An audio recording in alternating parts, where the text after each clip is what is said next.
ہم بھلے جتنی عبادات کر لیں، جتنی ریاضات کر لیں، جتنی مشقتیں کر لیں، انفرادیت میں ہمیں اس کا فائدہ ہوتا رہے گا، لیکن اجتماعیت کے اندر حضور رسالت مآب صلی اللہ علیہ وسلم کے دین کا فائدہ وہ اس سے بڑھ کر ہے۔ میں اکثر یہ مثال دیتا ہوں کہ حرم نبوی کے اندر ایک نماز پڑھنے کو علماء نے اور فقہاء نے اور عشاق نے کتنے بڑے بڑے مناصب اور مراتب دیے۔ کئی نے کہا کہ 50,000 نماز کا ثواب ہے ایک نماز پڑھنے سے وہاں پہ۔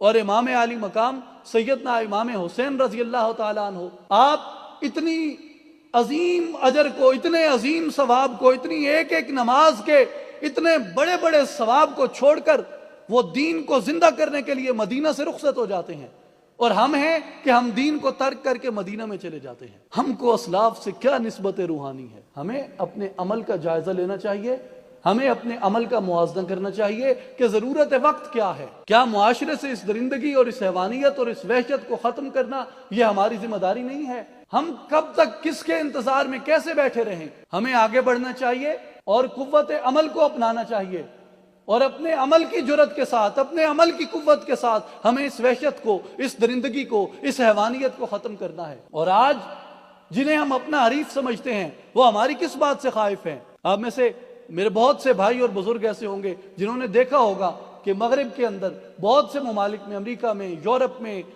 دیگر کینیڈا، آسٹریلیا کی طرف اور دیگر غیر مسلم ممالک میں، وہاں پہ لوگوں نے چرچز خریدے، چرچ خرید کے وہاں پہ مساجد بنائی گئی، وہ اس سے خائف نہیں ہیں۔ سینگاگ خریدے گئے، ان میں مساجد بنائی گئی، وہ اس سے خائف نہیں ہیں۔ اور ان کی بڑی بڑی بلڈنگز خریدی گئی، وہاں پہ نماز ہوتی ہے، تلاوت ہوتی ہے، یہ تمام چیزیں ہوتی ہیں، وہ اس سے خائف نہیں ہیں۔ وہ اگر خائف ہیں تو وہ اس عملی قوت سے خائف ہیں کہ جس کے متعلق اقبال نے ابلیس کے منہ سے یہ کہلوایا کہ عصر حاضر کے تقاضاؤں سے ہے لیکن یہ خوف، ہو نہ جائے آشکارا شرع پیغمبر کہیں،